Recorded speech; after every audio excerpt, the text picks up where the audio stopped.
Bonjour à toutes et à tous, c'est Minotaur, bienvenue sur ma chaîne. Aujourd'hui, déballage, présentation vraiment rapide. On va essayer de faire quelque chose de concret, de court et de concis.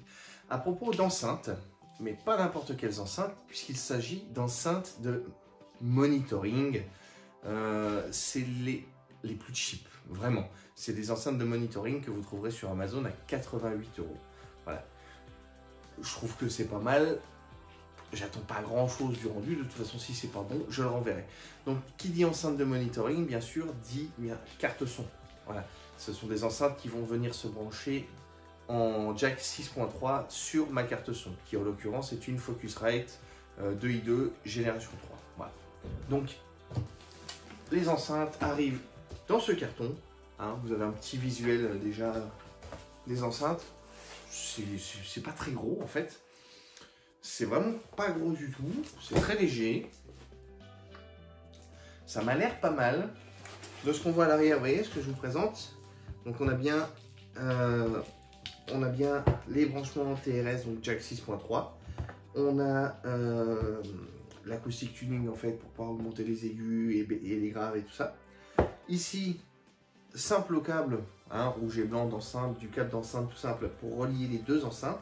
Et vous avez également un input en RCA, voilà, si vous voulez brancher quelque chose. Votre téléphone par exemple, puisque bien sûr vous pouvez les brancher sur votre téléphone. Ce sont des enceintes actives, donc ça veut dire qu'il y a un câble d'alimentation, elles doivent être alimentées. Mais mis à part ça, vous pouvez brancher tout ce que vous voulez. Vous avez bien sûr un bouton de volume sur le devant, prise auxiliaire d'entrée ici. Vous avez une entrée auxiliaire aussi, donc vous pouvez avoir également 3 entrées. La TRS, voilà, l'auxiliaire à l'arrière, et l'auxiliaire sur le devant. Et vous pouvez brancher un casque. Mais quitte à faire ça, autant brancher directement à la carte son. Bon. Donc voilà. Donc je vais les déballer, puisque ça a l'air... Il n'y a pas grand chose dedans, mis à part voilà, juste le câble et puis les enceintes, le câble d'alimentation et les enceintes. Je vais les installer sur mon bureau et puis je vous retrouve après. Alors on va passer à l'ouverture de la boîte. On va le faire ensemble quand même. Voilà.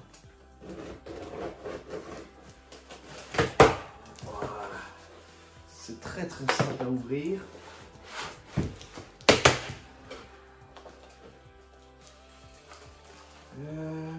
Software driver and download. On a quoi? Tutoriel d'enregistrement online.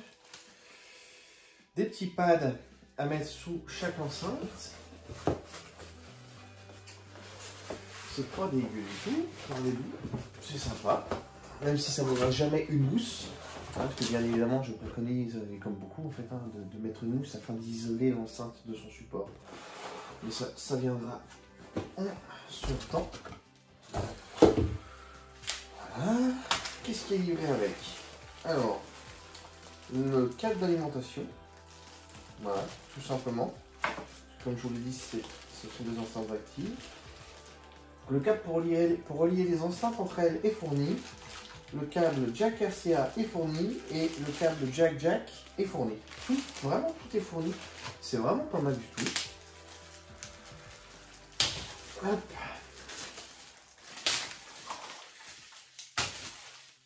Ouais. Et bah, écoutez, ça m'a l'air très sympa. Voilà, première enceinte. C'est pas mal du tout. Donc c'est des Presonus, voilà, Presonus Eris E3,5. 3.5. C'est tout petit, On voit, vous voyez ma main, c'est tout petit. Donc je vais m'amuser à coller les pads. Je vais brancher tout. Voilà. Comme je vous disais, c'est en jack. Je vais brancher le tout et puis on va voir un peu ce que ça donne ensemble. Alors, les enceintes sont branchées. J'ai pu les essayer. Elles sont franchement fabuleuses. Dans cette gamme de prix, je parle. Elles sont franchement très bonnes. Alors, je vais pas pouvoir vous montrer spécialement avec une musique, puisque je n'ai pas les droits des musiques que j'écoute, bien entendu. Peut-être un peu trop de basse, suivant les musiques. Ouais. Il faut bien penser à pousser le volume, sinon tout le reste se retrouve très étouffé rapidement. beaucoup trop de basse par rapport au reste. Une fois le volume poussé, on va dire au moins à la moitié, là elle commence à développer quelque chose de très très sympa au niveau du son. C'est propre, c'est net, c'est clair. Maintenant, c'est des enceintes de monitoring, c'est pas des enceintes pour écouter de la musique. Techniquement, normalement, c'est effectivement pour écouter du montage et tout ça. Elles peuvent servir à pas mal de choses, mais elles sont très très bien. Là où je vais vous montrer quelque chose, attention, je suis pas le rockstar, et c'est là que vient ma bonne vieille guitare. C'est sur un logiciel comme Guitar Rexis. Qu'est-ce que ça peut nous donner? Alors faites pas attention au bruit, hein, c'est parce qu'on est sur une bonne vieille disto.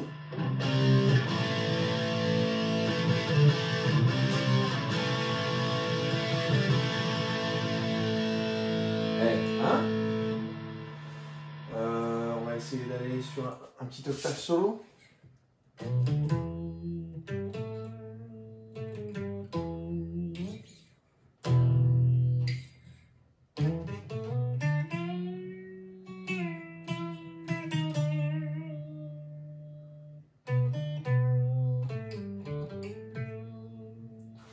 Tout simple, ça rend extrêmement bien.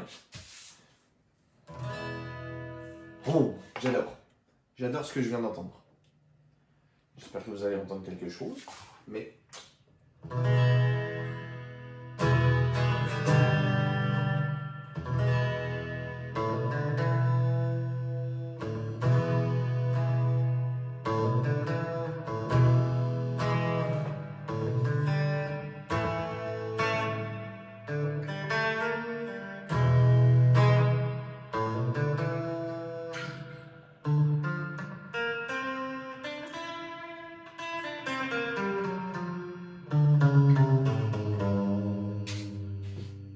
C'est génial.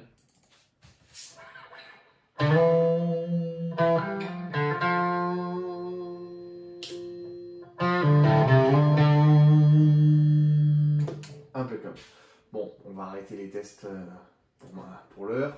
Hein. J'ai des voisins. Mais en ce qui me concerne, je suis plutôt convaincu. Je suis vraiment convaincu par ces enceintes. Alors, effectivement, je repose tout.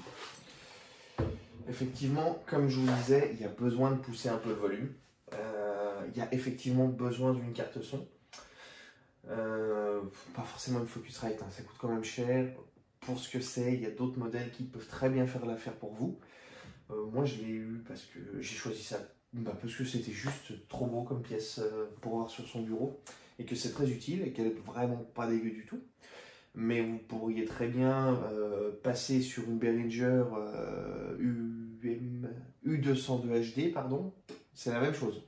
C'est exactement la même chose. M-Audio et Presonus font aussi des cartes son externes. En gros, vous avez besoin de ça. Pour écouter de la musique, en guise d'enceinte, c'est des enceintes actives, elles sont pas mal du tout. Mais attention.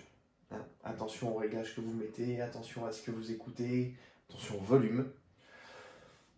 Mais là, comme ça, directement, dès l'ouverture, elle sonne bien. Et j'ai encore pas touché au réglage derrière, via les knobs pour les high et les low. Mais oui, je vais me lever. Ma montre qui me rappelle de me lever. Mais non, c'est pas mal du tout.